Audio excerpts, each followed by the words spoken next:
aqui para mais um episódio do nosso Pode Creio. Eu sou a Letícia, essa aqui é a Bia e hoje a gente veio falar sobre músicas seculares na vida dos cristãos. Bom, gente, a gente está aqui com o irmão Wesley e eu queria pedir ao Wesley para que o Senhor se apresente para a gente, conte um pouquinho de como você entrou nesse mundo da música, porque o Senhor tem uma autoridade para falar sobre esse assunto, por isso a gente convidou o Senhor para estar aqui conosco. Então eu peço que o Senhor conte um pouquinho de como você entrou no mundo da música, sobre a sua profissão e tudo mais. Ok. Olá, gente. Uma boa tarde para todos. Ou bom dia, dependendo de quem estiver assistindo, né? Ou boa noite. E a paz do Senhor para todos. Eu estimo que todos estejam bem. E aqui, então hoje a gente está junto com o Creio e eu estou muito feliz pelo convite. Antes de falar um pouco aí da minha trajetória, da minha formação, eu gostaria de fazer uma oração. Podemos? Amém? Senhor nosso Deus, Pai de amor e bondade, te agradecemos, Senhor, por essa oportunidade que temos, Senhor, de estar aqui para falar, Senhor, da tua bondade, para falar, Senhor, da tua misericórdia, da tua graça sobre nossas vidas. Ó Senhor, é bem verdade que temos um tema aqui, Senhor, e pedimos que o Senhor, Papai querido, nos ilumine, nos capacite para falar, Papai, não apenas aquilo que entendemos, Papai, mas sim, Senhor, a tua vontade, que é melhor e suficiente para nossas vidas. E assim nós pedimos, no nome santo e poderoso de Jesus. Amém. Então vamos lá. Como já foi apresentado, me chamo Wesley Ferreira, congrego aqui na Igreja Assembleia de Deus, em Vila Talarico. Atualmente estou como maestro da orquestra e junto aí também da direção da escola, departamento musical aqui da nossa igreja, onde nós temos uma escola, né? Então eu iniciei os meus estudos musicais muito cedo, com 4 anos de idade, em Manaus. Quando a minha família mudou para Manaus, nós ficamos lá por um período, aproximadamente 4 anos, e eu estive estudando, fazendo musicalização infantil. Comecei com 4 anos e fiquei um tempo, né, na Universidade Federal do Amazonas. Na ocasião, a universidade tinha um projeto que era aberto para a comunidade, né? Então tinha testes, enfim, eu lembro que fui fazer o teste, e aí eu comecei com 4 anos de idade, né, fazendo musicalização, danças para crianças, jogos musicais, aquela coisa toda, né? Então a gente retorna para São Paulo, já com 8 anos, e eu continuei os estudos com a minha mãe, em casa. Então o primeiro instrumento que eu fui aprender, de fato, foi o saxofone. Eu tinha 11 anos de idade, um saxofone tenor, e minha mãe que me ensinou esse instrumento em casa. E aí eu continuei, logo entrei na orquestra, na banda da igreja, comecei a tocar o saxofone. Por um tempo eu toquei trompete também, toquei aproximadamente uns 2 anos, e com 17 anos eu fiz um processo seletivo de uma escola antiga em São Paulo, né, que é a antiga ULM, Universidade Livre de Música Tom Jobim. E lá eu tinha com 17 anos, eu fiz o processo seletivo por curso de canto coral.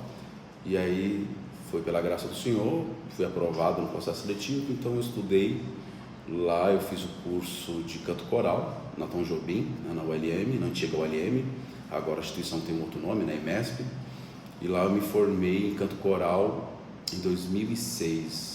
Fiquei aproximadamente 5, 6 anos no curso de canto coral na Tom Jobim.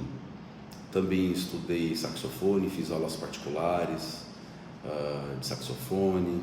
Na própria ULM eu era muito interessado, então como aluno eu poderia fazer aula como ouvinte de outros instrumentos, né?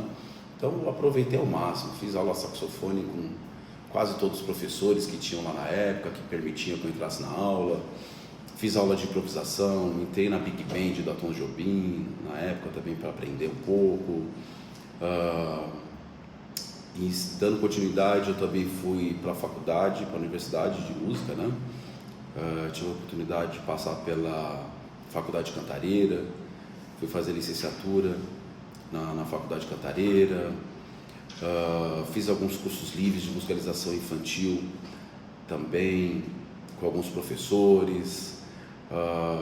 e comecei a trabalhar no business da música, né? Então fui também comecei a entrar em empresas de casamento, comecei a fazer casamento, onde fiquei, ou estou, né, praticamente há 20 anos trabalhando com música em casamentos, eventos corporativos, teatros.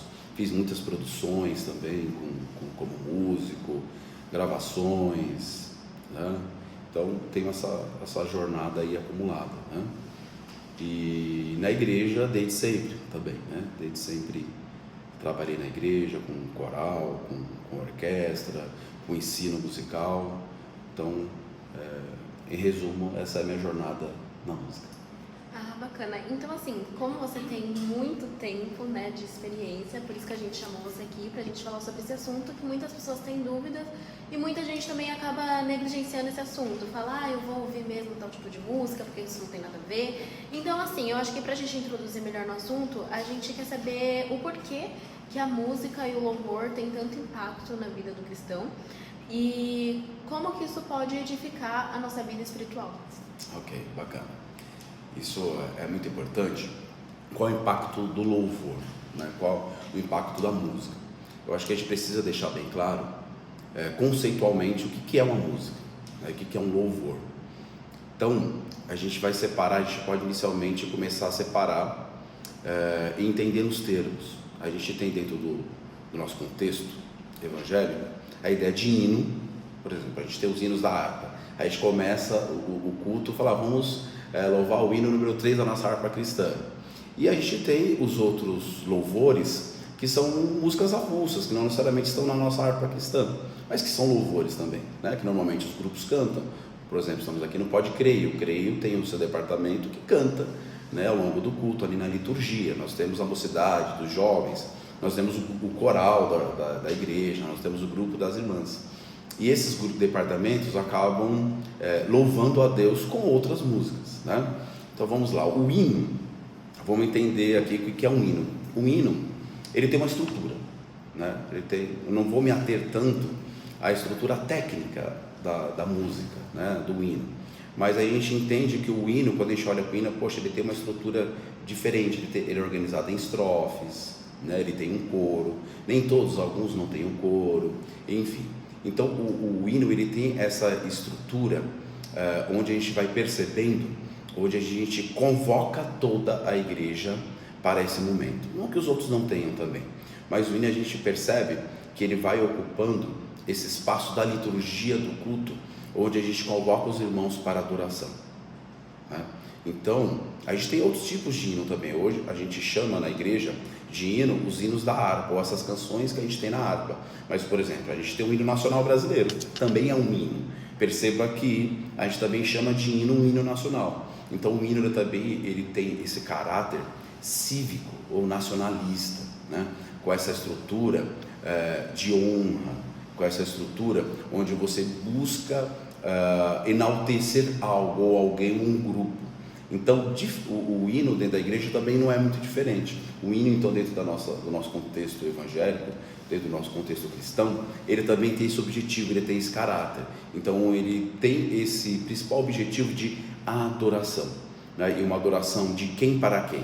Da igreja, que se reúne naquele momento para iniciar o seu processo de culto a Deus. Então isso é um hino. As outras músicas, os outros louvores, a gente percebe que até o formato é um pouco diferente. Os hinos parecem ser um pouco mais antigos, né? A gente ouve o hino, poxa, parece que me vem de uma outra época, e de fato eles vêm de uma outra época. Não sei se vocês já tiveram a oportunidade de abrir a harpa cristã, aquelas que tem música, e eles têm a data, tem a datação, tem o autor, né? Na sua grande maioria tem o autor e a data. E se a gente for perceber, muitos desses hinos vêm de 1800, 1700, né? Onde historicamente os hinos ou as composições tinham toda uma estrutura e uma forma de se pensar, né? Novamente, não vou me ater ao detalhe técnico da música.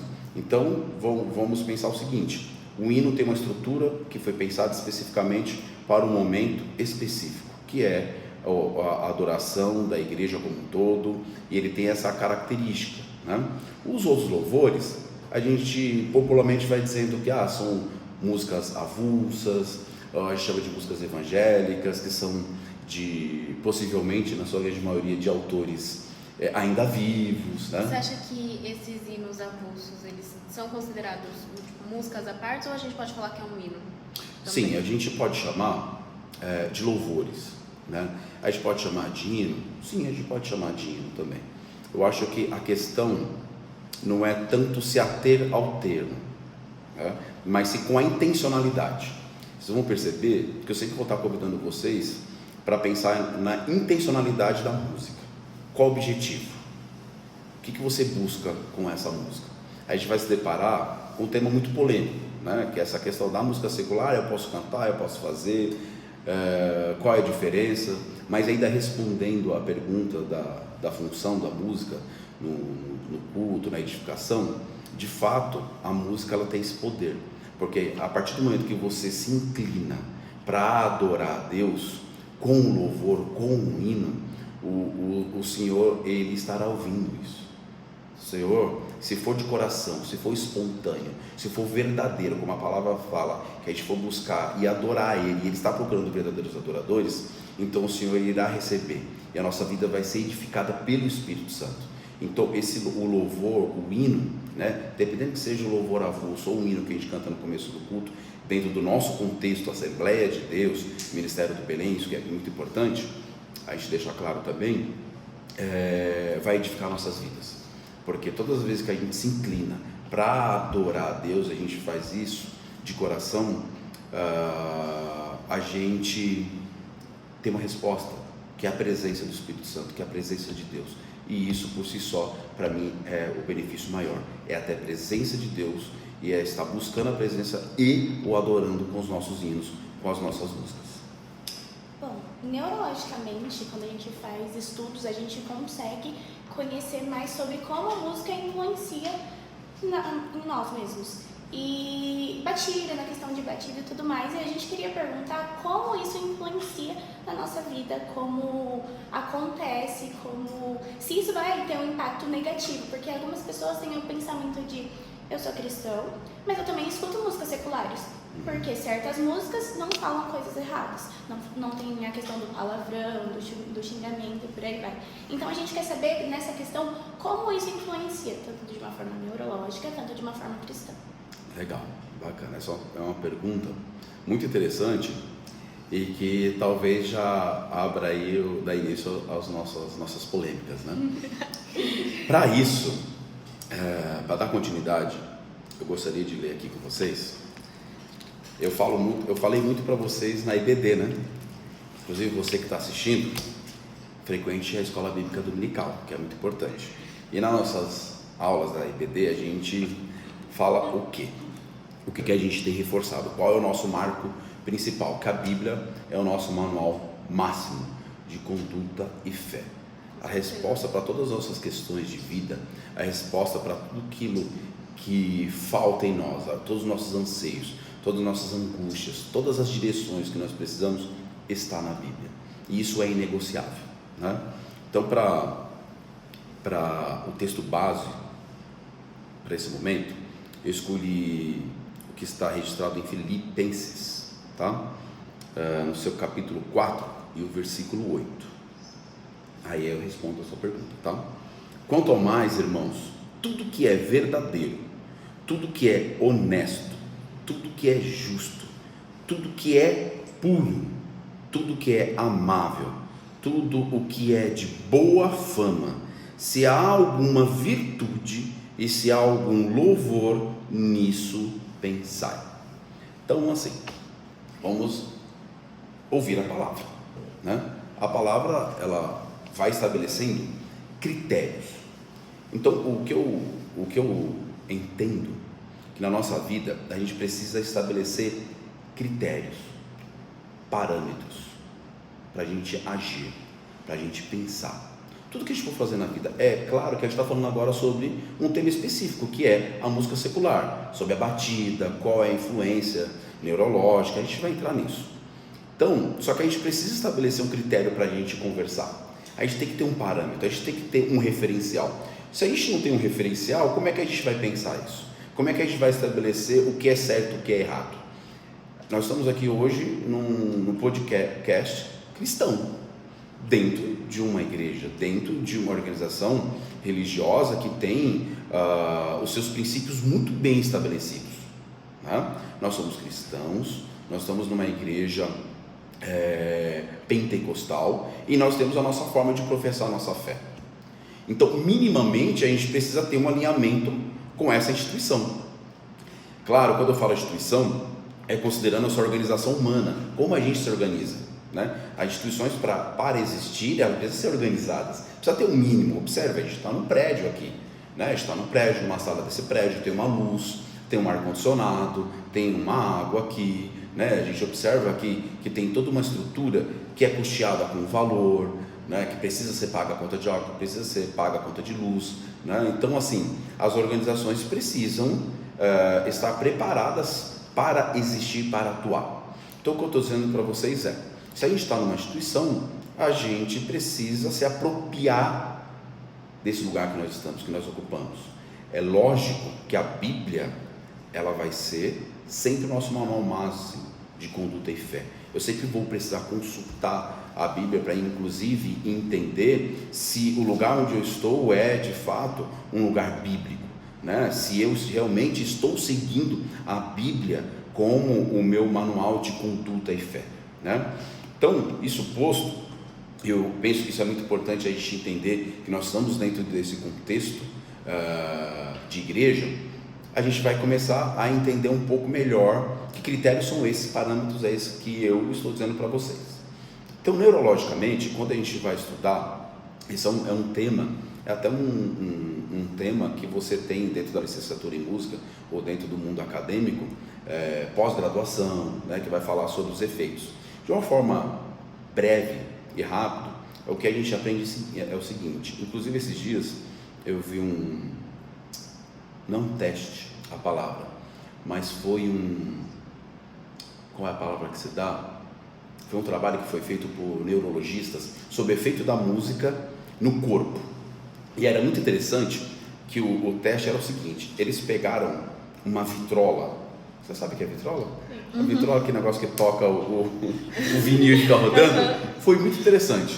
Então, o cientista, ele conectou na vitrola um caninho de água bem fininho, que saía, ela passava pela vitrola, pelo meio do centro do vinil, e ele jogava água. Então, à medida que você tocava a música, o jato de água, ele mudava a forma e a direção. Por que ele fez isso?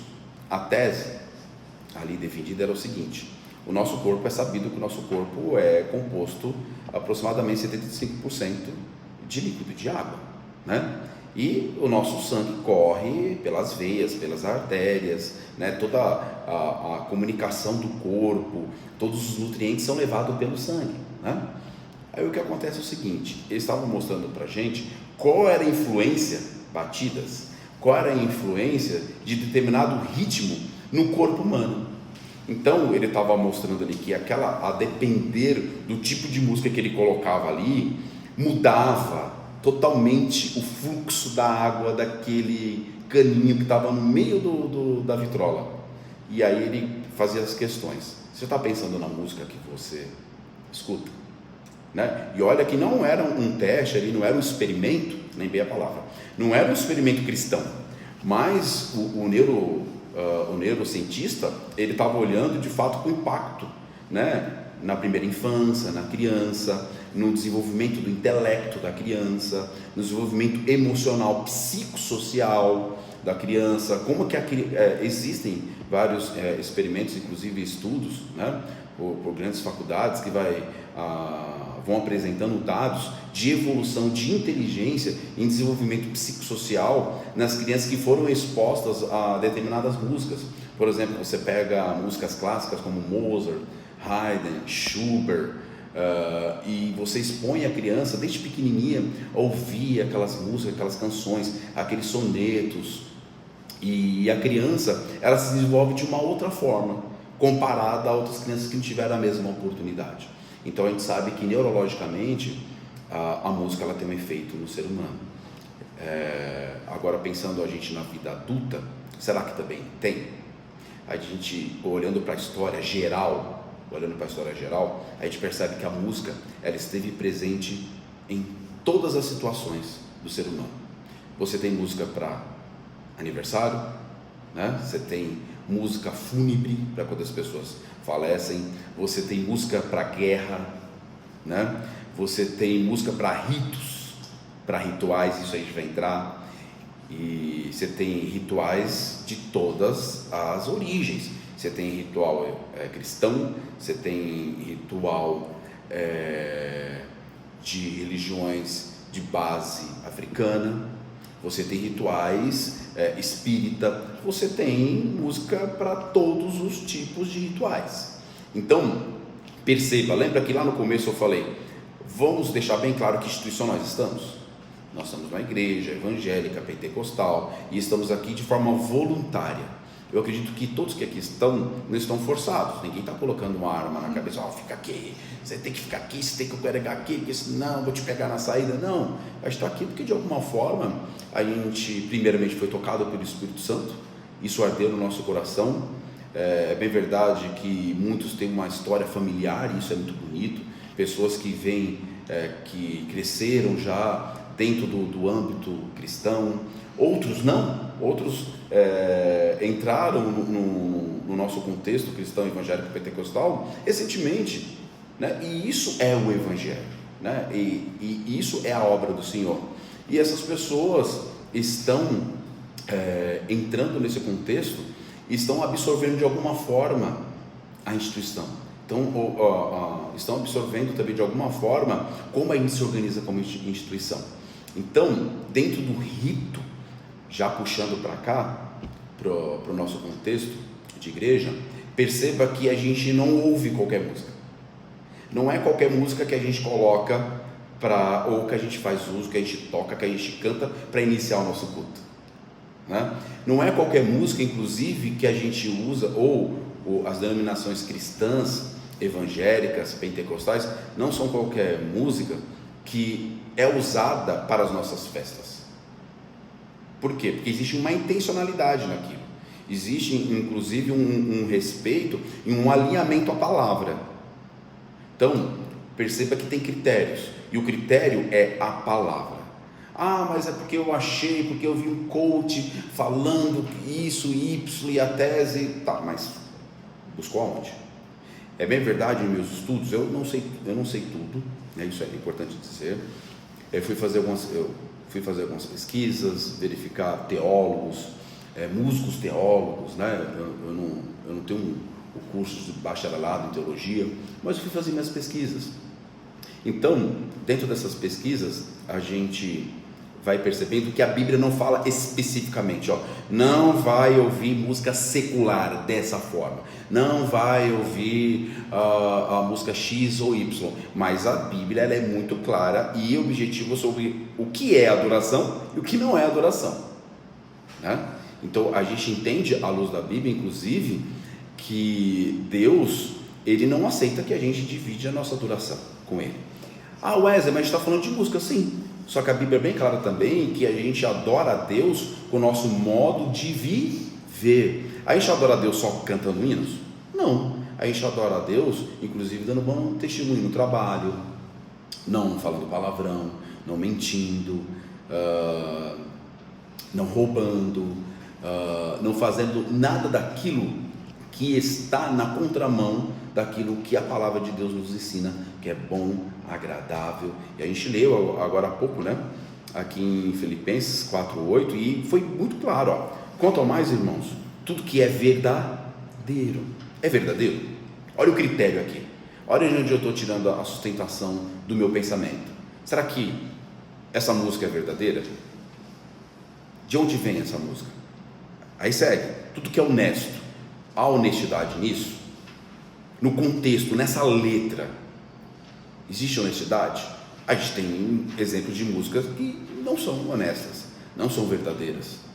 Ali tem uma grande apologia a um determinado comportamento que é nocivo a qualquer pessoa, mesmo fora do contexto religioso. Imagine ainda mais em quem busca a presença de Deus, em quem busca ter uma vida de comunhão com Cristo.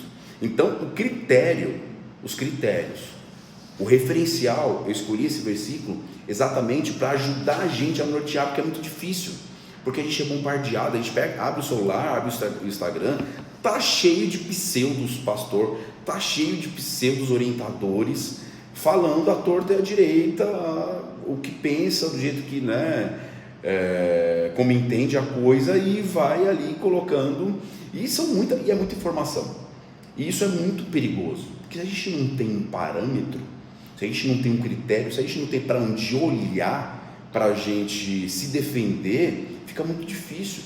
A Bíblia fala de um povo, o pessoal da cidade de Bereia, era muito interessante, porque assim, quando eles estavam ali na pregação, o que eles faziam? Que esse irmão está falando é verdade? Peraí, isso aqui está na Bíblia?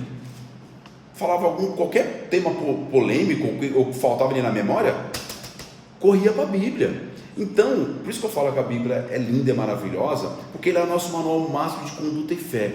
Então a dica é, você que está assistindo a gente, você está em dúvida, tem muita informação, o fluxo de informação está muito grande, você está em dúvida sobre esse ritmo X ou Y, a gente vai falar ainda, corre para a Bíblia, abre a palavra de Deus, busca o seu pastor, busca o seu líder, vá conversar com o professor da Escola Bíblica Dominical, fala, eu estou com dúvida sobre esse tema aqui, sobre esse assunto específico, e eu não sei como recorrer, como pensar.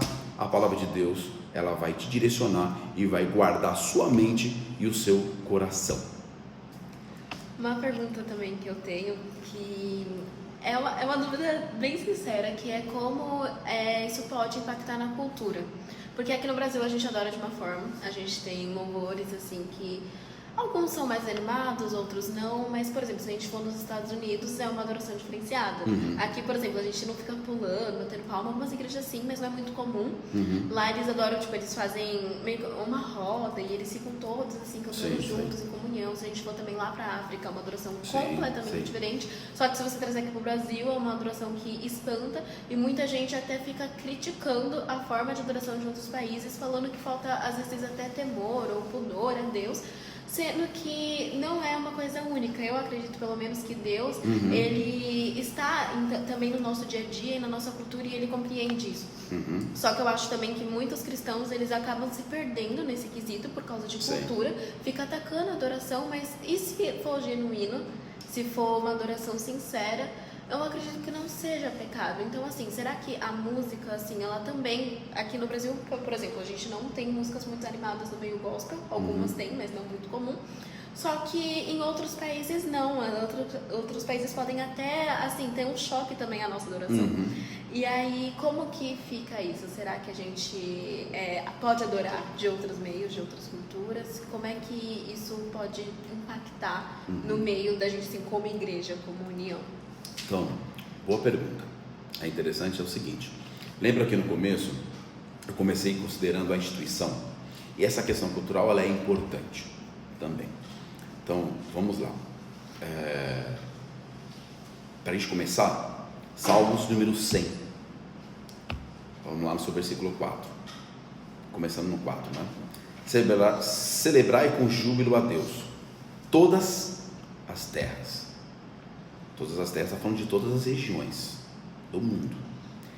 Cantai a glória do seu nome, dai glória ao seu louvor. Dizei a Deus, quão tremendo és tu nas tuas obras, pela grandeza do teu poder, se submeterão a ti os teus inimigos. Agora o ponto que você trouxe. Todos os moradores da terra te adorarão e te cantarão o teu nome. Então, a palavra de Deus, esse salmo, ele já está deixando bem claro para a gente que todos da terra poderão adorar a Deus. Se é todos da terra,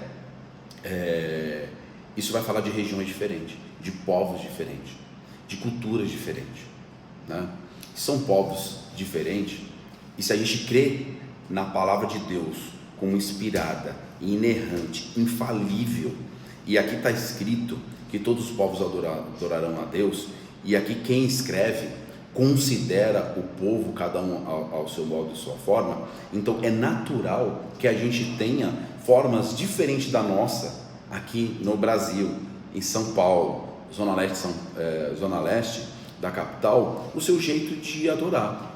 Então essa questão das pessoas se apropriarem da sua forma e ter ela como única regra cultural para adorar a Deus, a única forma de adorar a Deus, é um tanto equivocada e não se sustenta, né? Agora, claro, aquilo que eu disse no começo do nosso encontro, você sabe onde você está? Você entende a instituição que você está? Você percebe, inclusive, que a instituição, ela professa a fé, ela se organiza para adorar de uma forma bem clara e objetiva? Quando a gente tem isso mais claro, com clareza, e entende que isso diz respeito à forma que aquela instituição, a nossa instituição, se organiza, esse embate, ele começa a se diluir, porque a gente entende que isso faz parte da nossa cultura também. Então existem várias culturas, adorando a Deus é cada um a sua forma sua forma e modo. Não é pecado a pessoa os irmãos da Igreja Batista nos Estados Unidos, que eu também acho lindo e maravilhoso, eles adorarem a Deus daquela forma. Então seria muito injusto, e até certo ponto um tanto farisaico, sabe? A gente, nós somos os melhores, eles não têm respeito a Deus. Não, imagina, quando a gente vai olhar para o povo judaico é um povo muito alegre, né? A gente tem os salmos aqui falando, mostrando várias vezes eles dançando, tocando seus instrumentos, né? Instrumentos de percussão, e adorando a Deus. Então é uma forma que o povo judaico tinha de adorar e entregar o seu culto a Deus. Então esse entendimento, essa rixa que foi fomentada ou que é alimentada pelos irmãos e até chega a ser usada como um ataque, para mim não é muito válida, ela não faz muito sentido, porque o reino ainda é um só. O reino já tem um rei, e o rei é Jesus. Não adianta as pessoas quererem teologicamente, ou até mesmo a partir da sua instituição, que a minha instituição sabe mais, é a verdadeira. E a gente sabe que quando as pessoas tendem a ir para esse lado, falar que a minha instituição é a única que vai para o céu, aí já sabe que isso não dá muito bom lá no final, né? Então a gente tem que relevar e olhar para a Bíblia e entender. A Bíblia deixa bem claro para a gente que os povos, eles têm as suas culturas. Não tem como a gente se comparar com a África do Sul, né? Com a Mongólia, como que é feito, na Etiópia. Não, gente, é um povo que come diferente, se veste diferente, eles moram diferente, né? Nos Estados Unidos a mesma coisa, eles têm uma cultura muito diferente da nossa, né? Inclusive a gente importa, né? O brasileiro importa muita coisa, né? De música, de estilo, de jeito de fazer, de forma de pensar. Bem brevemente, harmonicamente, melodicamente, né? A gente vai importando, mas também a gente empresta para eles, né? Eu tive um professor na faculdade de música, ele faleceu recentemente, professor de harmonia incrível, e ele falava para a gente, né, que ele era convidado para uma faculdade de música nos Estados Unidos, a Juilliard ou a Berkeley, para dar aula de harmonia, né, para os alunos lá nos Estados Unidos. Por quê? Porque eles reconheciam que esse professor, ele era um cara muito habilidoso, era um estudioso, e a forma como ele pensava, como ele resolvia as questões técnicas de música era muito interessante e seria muito rico para eles aprenderem. Então assim, a gente também, né, importa, né? Eles também importam a nossa música, enfim, né? Que é muito característica, né? Então eu não concordo muito. Eu acredito que a gente tem que ter mais amor com responsabilidade, sempre olhando à luz da Bíblia. Os povos existirão, né? Todos os povos da terra estão adorando a Deus, cada um dentro da sua cultura. Então eu acho que a gente precisa ter essa clareza que nós estamos no Brasil, o Brasil tem a sua forma. O Brasil é muito grande, Você vai ver de sul, você vai ter de sul a norte, grupos, coletivos, igrejas entregando o seu culto de forma muito diferente. Até né? mesmo no Brasil a gente é muito miscigenado, né? Então aqui Sim. mesmo já rola um choque de cultura, principalmente na adoração, então quem dirá outros países. Exato. Mas eu já vi muito isso acontecer, das pessoas julgarem, criticarem, então a gente trouxe essa questão mais para esclarecer, né? Que tem jeitos de cultura, de cultuar e de adoração também. Exato. Tem uma palavrinha que era muito interessante, né? Que é a moderação e a parcimônia. Então, esses dois conceitos, eles vão falando de moderação, e a Bíblia nos ensina a ser moderados, né? Paulo fala, né, que ele se fez de quê? De inteligente para ganhar o indulto, ou ele fez de indulto para ganhar o indulto, né? O que não tem tanto conhecimento.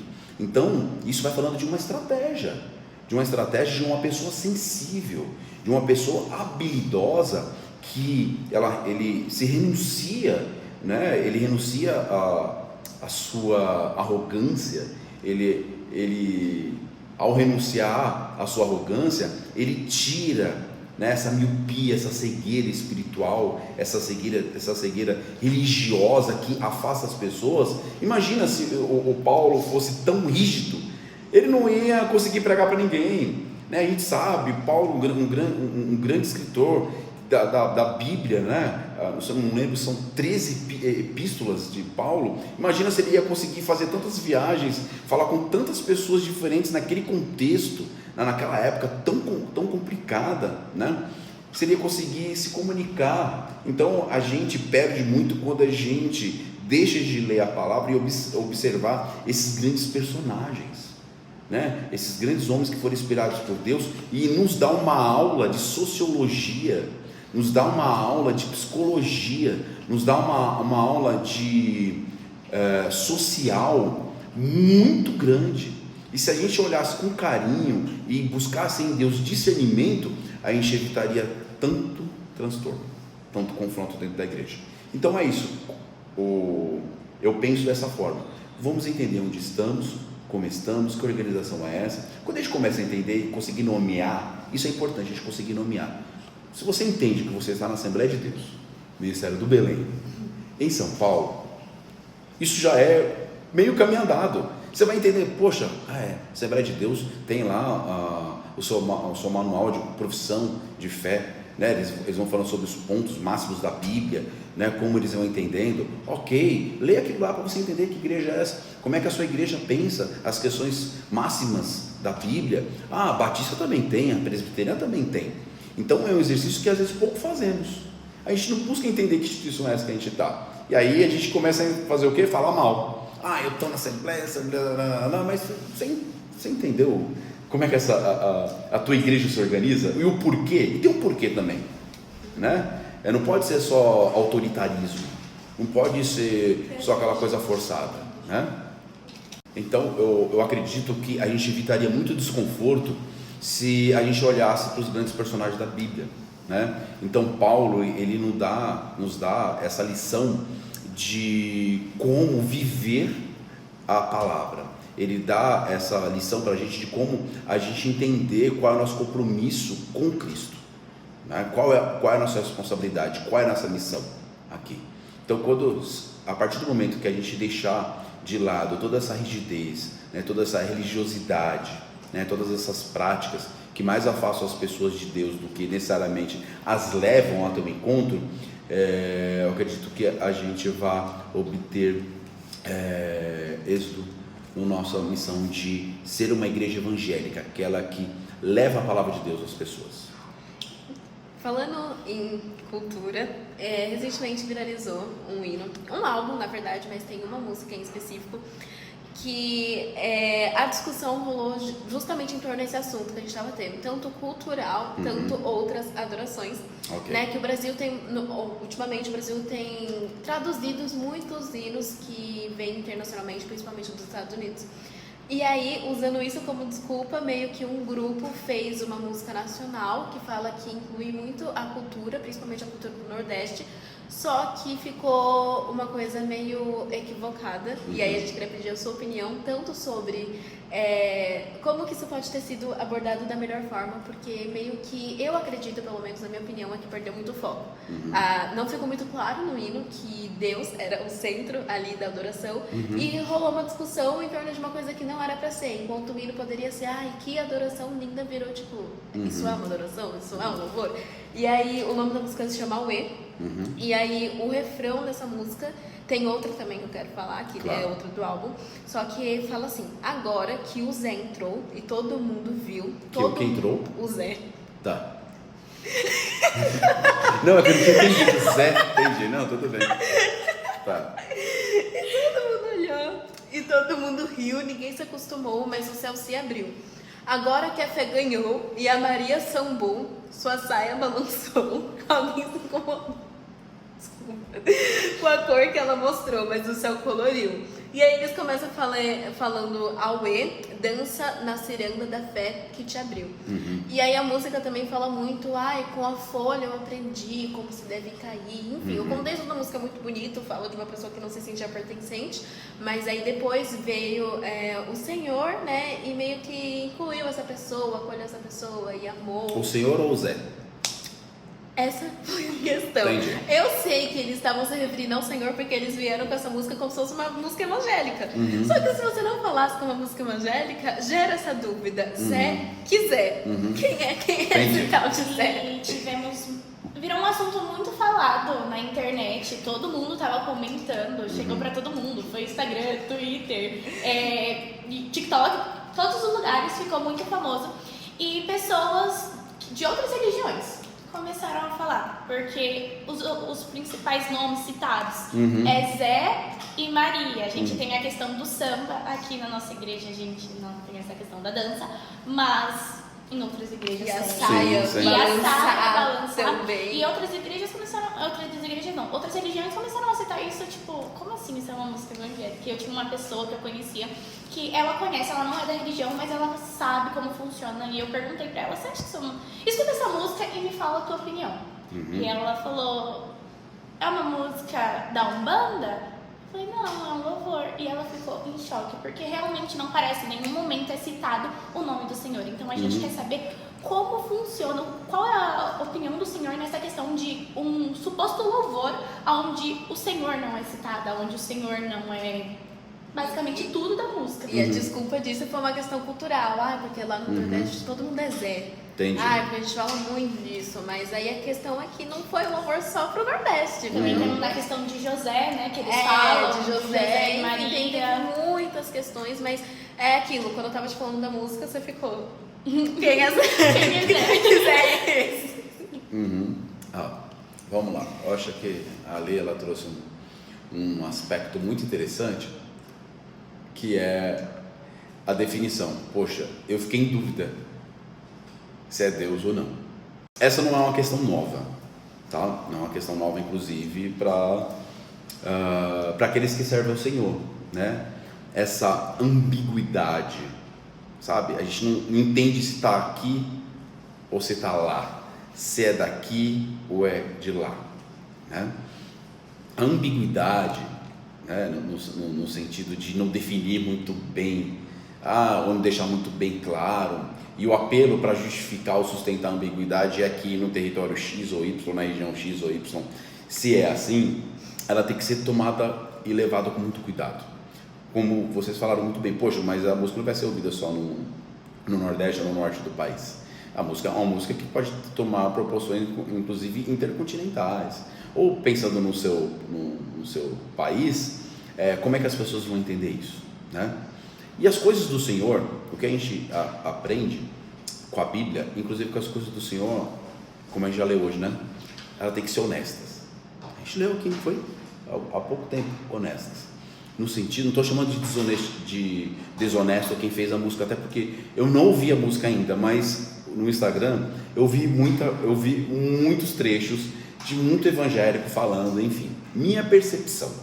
Vou falar minha percepção, tá? Lembra que eu falei um pouco da minha jornada como músico, né? Na minha jornada como músico eu já trabalhei com muito grupo. Eu já fiz algumas coisas, né? Então eu já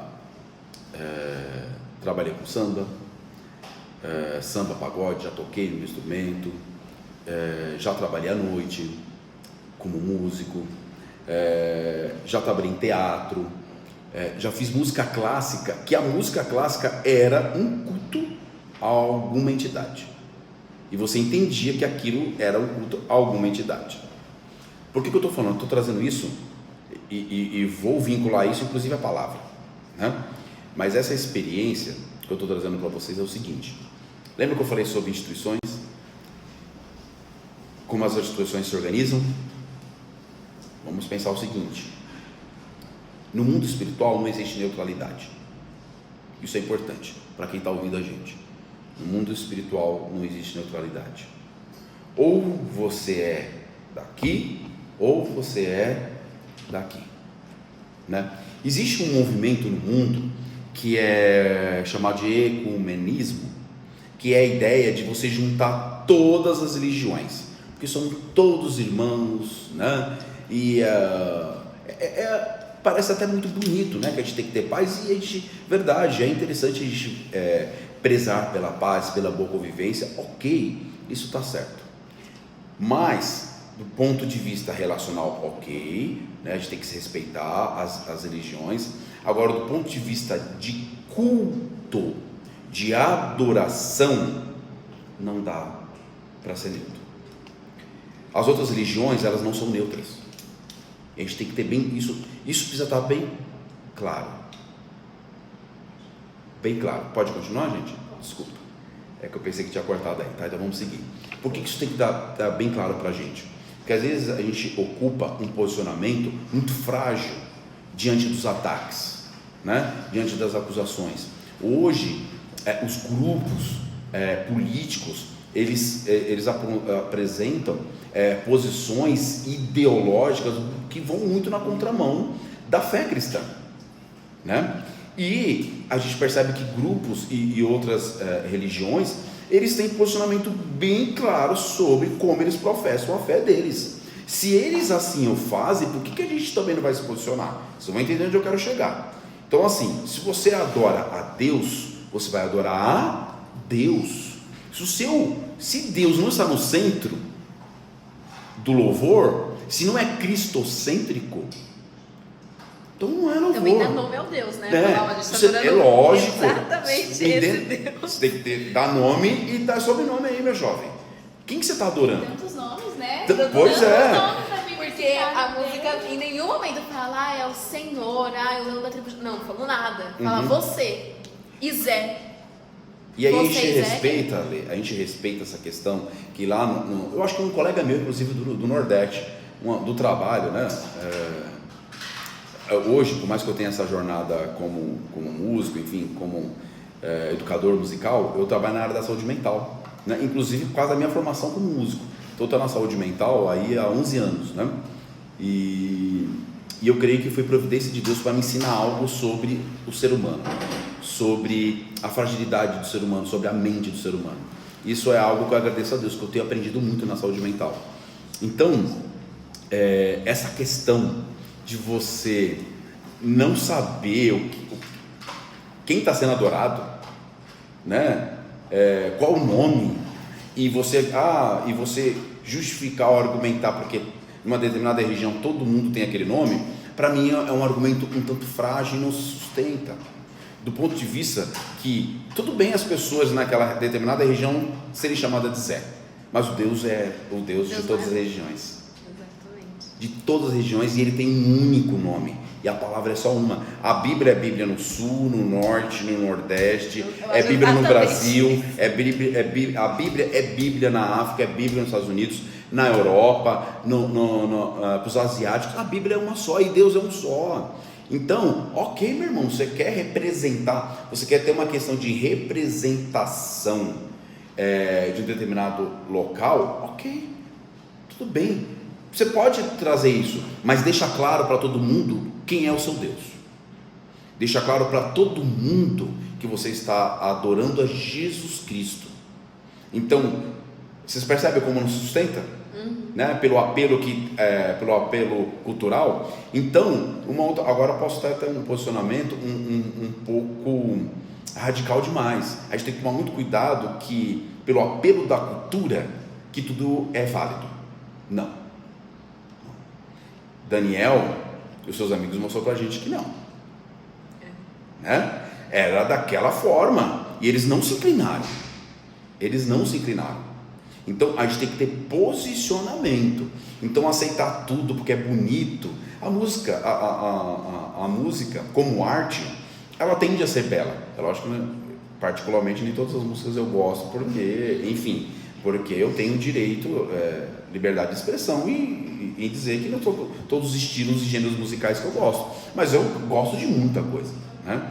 Então, para esse caso específico dessa música, eu teria que ouvi-la com calma, mas pelo pouco que vocês trazem para mim e pelo pouco que eu vi no Instagram, eu não costumo, quando eu vejo muita polêmica, eu não costumo consumir. Eu vou estudar com calma, né? Mas pelo pouco que eu vi até um experimento que foi interessante. Uma filha, essa menina, eu acho que ela é da religião, ela é do Candomblé. Foi aqui, eu achei muito interessante, né? E aí ela pegou essa música que vocês estão falando e colocou pro pai dela, que também é do Candomblé, que nunca tinha ouvido a música. Foi muito interessante, né? Aí colocou lá na televisão e o pai foi ouvindo, e o pai foi assistindo, ouvindo. Aí o pai, uma hora, né, falou: ué, essa foi a reação dele: ué, é macumba. A reação dele. Aí tem uma hora, né? Ué, mas não é evangélico? Então, olha que interessante. Mas até a questão do clipe, o clipe dessa música paleta de cor é muito esquisito. Os elementos, né? Tudo, Vocês trouxeram elementos. Exatamente. Lembra que eu falei que eu já toquei no samba, pagode, enfim. E aí no samba, no pagode, a gente sabe que historicamente, né, o samba, o pagode, a raiz são as músicas africanas, né? O Ijexá, né, que foi um dos ritmos que nutriu a música, o samba, né? Tem vários outros, tem o Ijexá, vou tentar, eu sou ruim para nome, mas em história da música eu preciso voltar lá e lembrar desses estilos africanos que nutriram o samba, né? Então quando você olha para a raiz, né? Inclusive eu vi um historiador musical, e ele é especialista em samba, e nesse estudo, né, nesse simpósio que eu estava tendo, ele deixou bem claro: gente, as músicas que a gente faz aqui dentro do nosso contexto do samba, ela tem uma origem ritualística das religiões de matriz africana.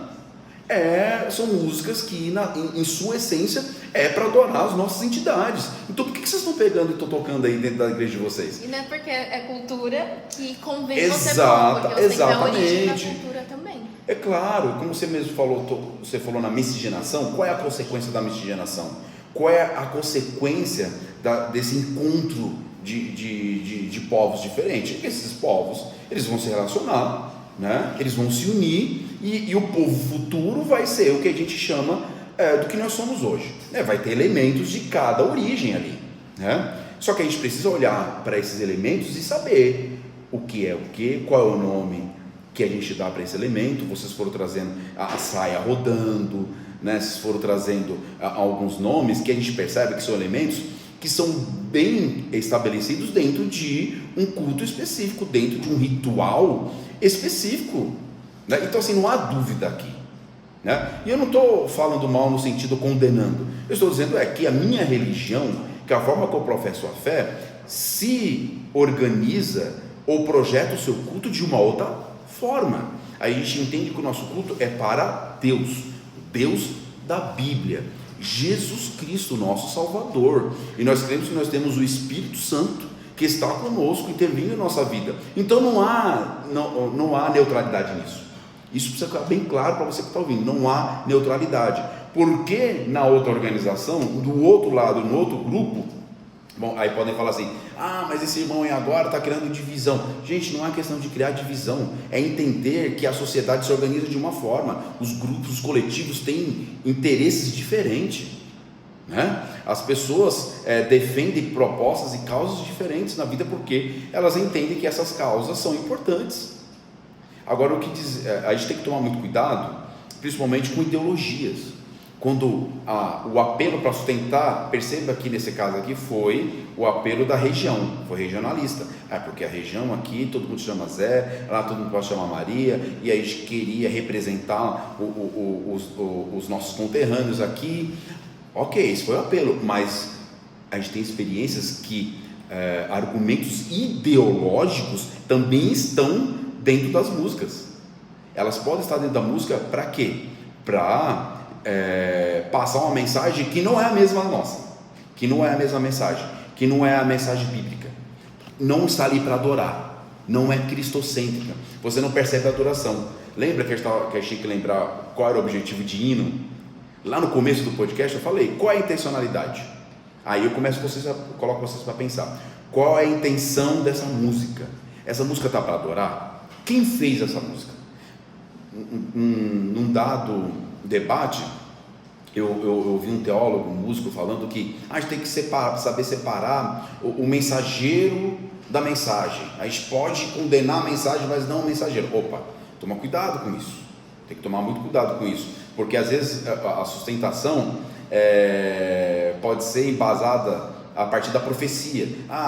Você pode julgar a profecia, mas não vai julgar o profeta. Opa, calma lá, esse é um contexto diferente. Esses empréstimos conceituais que a gente vai fazendo para sustentar uma tese que eu posso julgar a mensagem, mas não vou julgar o mensageiro, ela é muito delicada. Você está fazendo um empréstimo conceitual que não cabe aqui, na minha opinião. Então, peraí, o que eu quero dizer é o seguinte: você vai comer o fruto e não vai olhar para a árvore? De onde veio esse fruto? Qual é a intenção? Qual era o objetivo? A gente tem que olhar, esse é o critério. Lembra que a gente leu aqui que hoje eu iria usar Filipenses 4:8 e disse assim, tudo que é puro, tudo que é amável, tudo que é de boa fama, se há alguma virtude, se há algum louvor, nisso pensai. Então a gente tem que tomar cuidado e olhar para situações como essa à luz da Bíblia. Não é porque agora a gente entendeu que a gente tem um direcionamento que a gente vai sair dando pedrada, não é isso. Jesus foi bem claro para a gente também. Ele veio para quem estava belezinha, estava ok? Não, ele veio para os doentes, para quem estava perdido, né? E se a gente entende de alguma forma que tem pessoas que estão com entendimentos equivocados, a gente vai com respeito e com discernimento e com amor no coração e muito temor a Deus, pedir para que o Espírito Santo convença essa pessoa que esse caminho não é um caminho de vida. Bom, a gente tem mais um trechinho aqui. É do mesmo polêmico. Grupo, do mesmo álbum, e ele é um pouco mais polêmico do que o outro. Não é só cultural. Não é só cultural, mas ele também não foi muito falado, então a gente quer mostrar. Bom, aqui na igreja a gente tem um louvor, né, que a gente canta, que também diz sobre ter um lugar na mesa. Sim. E eu acho que eles quiseram fazer no mesmo sentido de o Senhor dar um lugar na mesa. Certo. Para todos. E a letra diz assim: na mesa tem tudo, tem branco e tem preto, certo. Tem homem e mulher e quem tem outro jeito, quem fica no meio, esquerda e direita, quem reza, quem ora, quem cala e quem treta. A mesa foi feita para quem não é.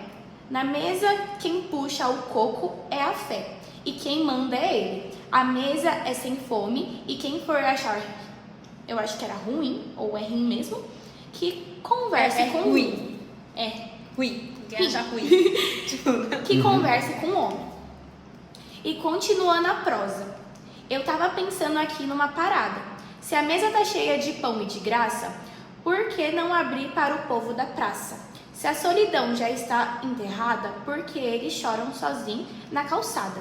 A mesa é para homem, menino e mulher, para aquele que ainda nem sabe o que é, para os irmãozinhos direito e canhoto, para aquele que um dia virei o meu rosto. Se a mesa me cabe, então cabe você, e cabe aquele que ninguém quer ver. De braços abertos vem cá receber, quem o dono da festa acabou de trazer. Então, diz assim, é como se fosse um rapzinho que eles fazem na música. Okay. E a gente queria saber o que o Senhor achou. A gente percebe também que tem muitas gírias, né? Onde jeitos de falar também tem da cultura, né? Onde que eu acabei tendo um pouco de dificuldade de ler porque eu não conheço, não sou de lá, né, gente? Eu sou paulista. Por eu ser paulista, então é um pouco mais complicado. Mas a gente consegue ver que tem questão do sotaque, também tem questão das gírias. E eu quero saber o que o senhor acha disso dentro dos louvores e o que o senhor achou da questão dessa principal, né? Da mensagem da mensagem posta. onde pode entrar homem, sentar homem, menino e quem não sabe o que é ainda. O que eles fizeram. E que tem todos, assim, Ok. você não precisa deixar seu pecado pra sentar na mesa, entendeu? Sentar aí. Sim. É lugar Assim, para todos. então, vamos lá. Lembra que eu estava falando sobre intencionalidade e objetivo? A gente precisa entender o que estava sendo buscado, qual era o objetivo dessa música. A princípio, a gente vai entendendo que tem um objetivo nobre aí, né? Que é você alcançar a todos, né? Numa mesa. Não ficou claro para mim que mesa é essa. Não ficou claro para mim, de novo. E aí, de novo, é uma mensagem muito ambígua do ponto de vista cristão. Vamos lembrar que nós estamos avaliando louvores, nós estamos avaliando músicas que serão usadas como adoração. E aí a pergunta que fica para mim é, do ponto de vista de adoração, a gente adora a um Deus, a gente vai adorar e vai entregar o nosso louvor para Ele. Do ponto de vista de adoração, eu não fui entendendo muito bem como uma música que você está adorando a um Deus. Agora, do ponto de vista que você está fazendo uma crítica social, ok, eu entendo isso. Isso é importante. A gente, inclusive, estudou na EBD há um ano atrás, um ano e meio atrás, que Deus levantou profetas para puxar a orelha do povo que não estava olhando para os pobres, para as viúvas, para os órfãos, que estava negligenciando as pessoas que realmente precisavam. Mas isso à luz da Bíblia. Isso à luz da Bíblia.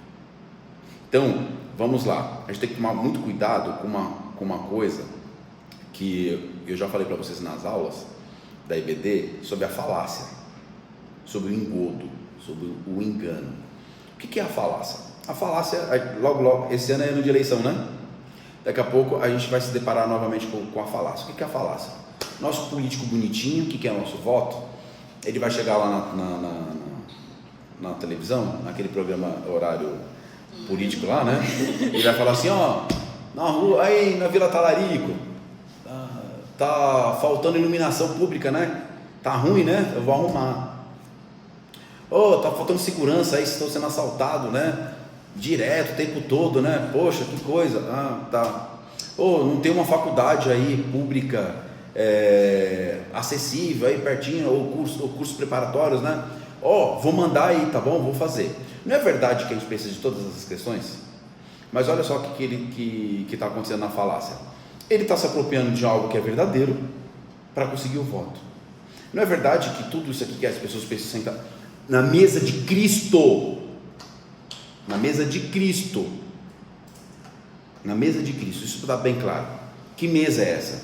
Me parece mais essa mesa dentro do movimento do ecumenismo, ecumênico, onde todas as religiões estão juntas, onde todos que são e não são podem estar, né? Homem, mulher ou qualquer outra definição. E quando você olha para a Bíblia é bem clara e a gente não abre mão disso. O Senhor já deu todas as orientações, todas as diretrizes, todos os parâmetros, todos os nossos valores. Nossos valores a gente não abre mão, a gente não compartilha. Esse é o nosso posicionamento. Então, do ponto de vista de se for uma legítima, se for honesto, se for um protesto social para talvez o trabalho que a igreja está deixando de fazer, ou qualquer outro grupo religioso, ok, bacana. Agora, se você vai colocar isso como louvor e adoração, eu já coloco as minhas dúvidas, já coloco as minhas ressalvas, tá bom? Esse é o meu ponto de vista. Último tópico, só pra gente finalizar, é sobre ritmos musicais gospel, tipo fazer sertanejo gospel, fazer funk gospel. O que você acha disso? Tanto pra você ouvir em casa, sei lá, eu vou limpar minha casa, vou fazer sertanejo gospel, tanto dentro da igreja, como culto. O que você acha? Ok, então vamos lá. Eu acho que vamos pegar talvez os ritmos mais polêmicos. Vamos lá. para além de uma questão de gosto pessoal, né? Que eu também penso ser válida, né? Ser considerada o gosto das pessoas, né? Como as pessoas entendem, mas existe uma subjetividade no assunto também, né? Subjetiva, a gente não consegue falar em palavras, é como as pessoas sentem e como as pessoas se sentem ouvir aquilo. Mas já que é para tecer a partir do que a pessoa sente, né? Do que a pessoa vê, ou que a pessoa entende naquilo, vamos pensar em alguns ritmos, né? Quando a gente vai olhando para a estrutura rítmica de alguns estilos musicais, eu vou falar de uma forma genérica, aí vocês tiram a conclusão de vocês. Quando vocês olham para a estrutura rítmica de algumas músicas, você percebe que aquilo foi pensado para ser mais alegre, para propor mais movimento, né? E movimento o quê? Físico, corpo. Ok, nada contra as pessoas dançarem, nada contra as pessoas estarem alegres, presta atenção. Só que uma coisa é você ter uma música que você vai adorar, que você vai entregar o seu louvor a Deus, né? E não estou dizendo que você não possa dançar, estar alegre e movimentar o seu corpo e adorar a Deus, não é isso, mas é como você faz, né? Estamos numa igreja, de volta ao começo do nosso encontro, estamos numa igreja que tradicionalmente não tem grupo de dança, ok? Mas vamos pensar na igreja que tem, vamos para um exemplo prático. Eu não penso ser muito coerente um determinado ritmo que possa levar as pessoas a terem movimentos físicos que me façam ou me tragam uma alusão a um ato sexual, propriamente dito, no momento da adoração.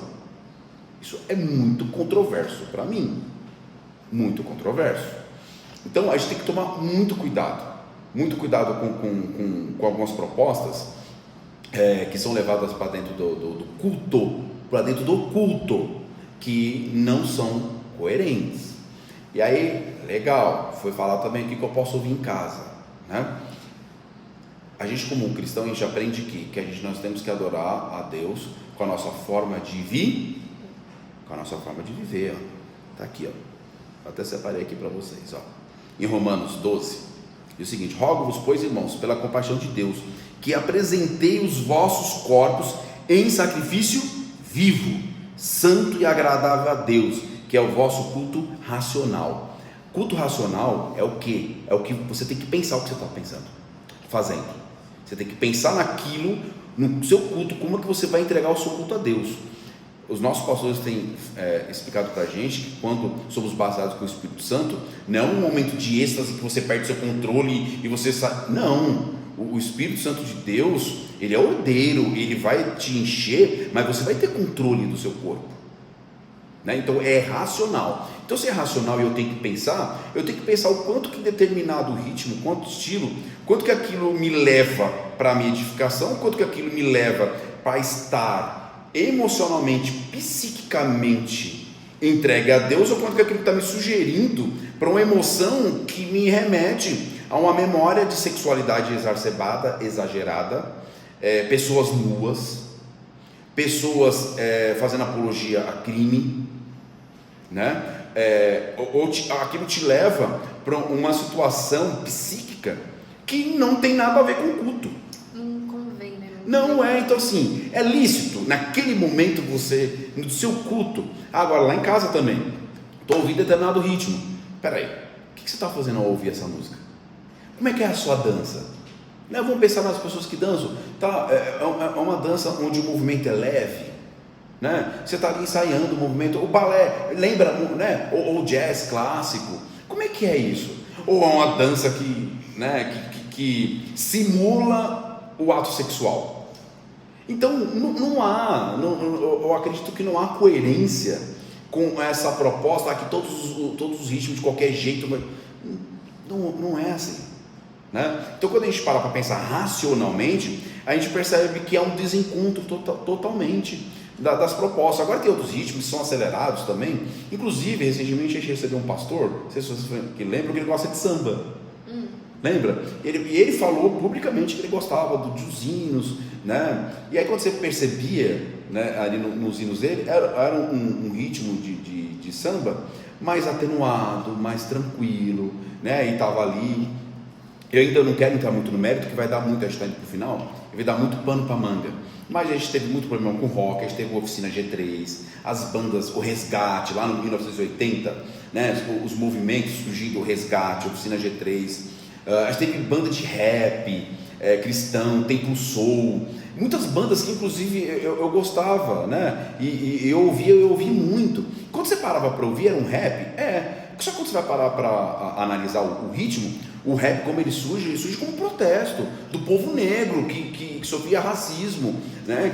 que era violentado, que era morto. Então era uma música de protesto, né? Então você percebia que não tinha aquele cunho histórico, né? Aquele lastro histórico que levava as pessoas para ter um comportamento de sexualidade ou distanciamento daquilo que a Bíblia fala para a gente seguir. Cada caso, cada estilo tem que ser visto com calma, tem que ser criterioso. Quando a gente olha para a história geral, principalmente a história contada pelo povo europeu, né? Aqueles que dominavam as narrativas, a gente vai aprendendo um pouco da música, da igreja. A gente percebe que toda música que não era da igreja era chamada de música profana, porque não tinha o texto religioso, né? E aí a gente tem que tomar muito cuidado quando a gente analisa o contexto social. A gente percebia que aquela música, ela não estava levando as pessoas para a igreja também. Não estou dizendo que todas as igrejas, ou toda a igreja, no seu começo, né, a igreja católica lá atrás, que inclusive católica quer dizer universal para todos que eram responsáveis pela igreja queriam dominar ou enganar o povo. Não é isso que eu estou dizendo. Eu estou dizendo que a gente tem que saber analisar o contexto e a intencionalidade, porque a gente tem inclusive muitas músicas hoje que são teologicamente erradas e estão dentro da nossa igreja, né? Heresia é tão ruim quanto uma música que vai propor sexualidade exacerbada dentro do contexto do culto. Então perceba que a gente tem que ter o quê? Em Cristo, discernimento. Antes de sair falando, isso aqui é errado, você não sabe. E se Deus permitiu que aquele grupo, não sei, de samba evangélico, alcançasse uma pessoa, e várias vidas foram transformadas. Grupo de rock, as bandas de rock que surgiram aí, né, que eu já falei, Oficina G3, quantas pessoas não foram alcançadas e essas pessoas estão firmes na presença do Senhor até hoje, né? Então a humanidade, o ser humano, por arrogância, né? Nós nascemos no pecado. O nosso corpo, ele tende ao erro, ao distanciamento, e por vários motivos horríveis, por domínio, por mentira, por ganho financeiro, né? As pessoas falam muitas coisas e se esquecem da palavra, se esquecem de Deus. Isso gera muito conflito, tem gerado muito conflito. Então, olhe para a palavra de Deus. Toma cuidado. Então, pensa nisso. O que esse ritmo está invocando em você? O que ele está despertando em você? É adoração? É edificação? Está adorando? Ok. Agora, se você já ficou com vontade de mexer para cá, mexer estranho para cá, para lá, eu vou... Gente, não dá para tampar o sol com a peneira, né? Aqui não existe ambiguidade, aqui não existe neutralidade. Não existe neutralidade. O Senhor foi bem claro, a palavra do Senhor, ele é bem claro. Então busque na palavra do Senhor e você vai ter discernimento sobre essas questões dos ritmos. Perceba, eu falei de uma forma mais generalista, mas tem muitos outros, não tem só o funk, né? Não é só o samba, existem outros ritmos que podem gerar um estranhamento nas pessoas. Mas vamos analisar para a gente entender direito o que está acontecendo, qual é a intencionalidade. É adoração? É cristocêntrico? Ok. Agora você está falando de várias outras questões aí que parecem legítimas, bonitinhas, mas na realidade era só para atrair público e lacrar. Porque hoje em dia a gente vive essa cultura, né? De lacrar. Eu preciso ter views, eu preciso parecer aceito, eu preciso ser politicamente correto.